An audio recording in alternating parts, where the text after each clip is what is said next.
Vinicius যত বড় মাপের তারকা সেটার ওজন কি তিনি বুঝেন? এমন প্রশ্ন করাটা অবান্তর না। আপনি যখন একজন ভালো ফুটবলারের সাথে একজন ভালো মানুষ হয়ে উঠতে পারবেন, ঠিক তখনই আপনি দর্শক প্রিয়তা পাবেন।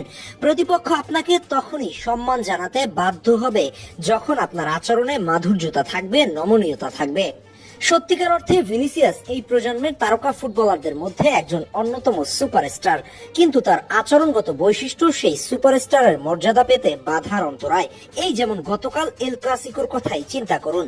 শাবি আলোনসোর সঙ্গে তিনি যে ব্যবহারটা করছেন সেটা কি মোটেই ঠিক ছিল? একজন কোচের সিদ্ধান্তের উপরে তিনি যেভাবে রিয়্যাক্ট করছেন সেটা কি শাবি আলোনসোকে ছোট করে না?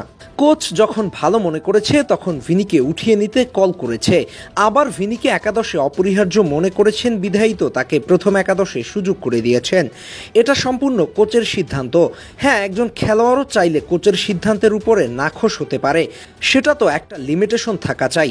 গতকাল ভিনি মাঠ ছাড়তে ছাড়তে যেভাবে রিয়্যাক্ট করছিলেন এটা কোনোভাবেই প্রফেশনাল জায়গা থেকে তার সঙ্গে মানানসই নয়। আপনি অনেক বড় মাপের তারকা, আপনাকে সেই ওয়েট বুঝতে হবে। হয়তো কোচ টিমের ভালোর জন্যই এমন সিদ্ধান্ত নিয়েছিলেন, কিন্তু তাই বলে শাবি আলোনসো পাশ দিয়ে যাওয়ার সময় যেভাবে মেজাজ দেখিয়েছেন সেটা দৃষ্টিকটু।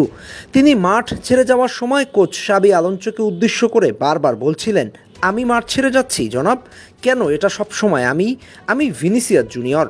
এমন শুনে শাবি যেন না শোনার ভান করেছেন, নির্বাক হয়ে তাকায় ছিলেন।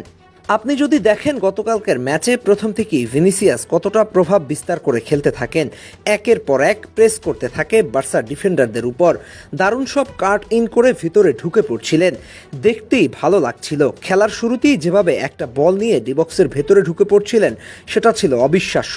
যদিও তাকে একটা ট্যাকেল করা হয়েছিল, তিনি মাটিতে লুটিয়ে পড়লে পেনাল্টির কলও করেছিলেন রেফারি, কিন্তু শেষ পর্যন্ত ভিএআর চেক করে সেটি বাতিল করে দেয়। তারপরও পুরো মাঠ জুড়ে সে যেভাবে প্রভাব বিস্তার করতে থাকে, একের পর এক ড্রিবল করে প্রতিপক্ষের উপর চাপ বাড়াতে থাকে, ওভারঅল তার মাঠের পারফরমেন্স ছিল নজর কাড়া। কিন্তু শেষ পর্যন্ত তার আচরণগত সমস্যার কারণে পুরো ব্যাপারটাকে প্রশ্নবিদ্ধ করে ফেলল। এইসব জায়গা ওভারকাম করা উচিত নয় কি তার? এভাবে চলতে থাকলে তার মানসিক অবস্থার উপরে নিঃসন্দেহে প্রভাব ফেলবে। সব মিলিয়ে ভিনিসিয়াসের এমন আচরণকে প্রফেশনাল জায়গা থেকে আপনি কখনোই ডিফেন্ড করতে চাইবেন না। হ্যাঁ, ভিনিসিয়াসকে ভালোবাসার অনেক কারণ থাকতে পারে, তবে এইসব কারণগুলো তাকে পরিহার করা উচিত। তবে প্রতিপক্ষরাও তাকে সম্মান করবে। নিজ দলের কোচের সঙ্গে যদি এমন ব্যবহার হয় তার, সেটা শুধুমাত্র খারাপ লাগার বিষয় নয়, বরং দৃষ্টিকটু বিষয় হয়ে দাঁড়ায়।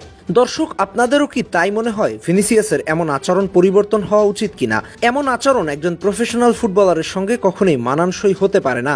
আবার সেই নামটা যদি হয় ব্রাজিলিয়ান ফুটবলার ভিনিসিয়াস, সেটা কখনোই কাম্য নয়। ভিনিসিয়াসকে বোঝা উচিত তার অবস্থান কোথায়।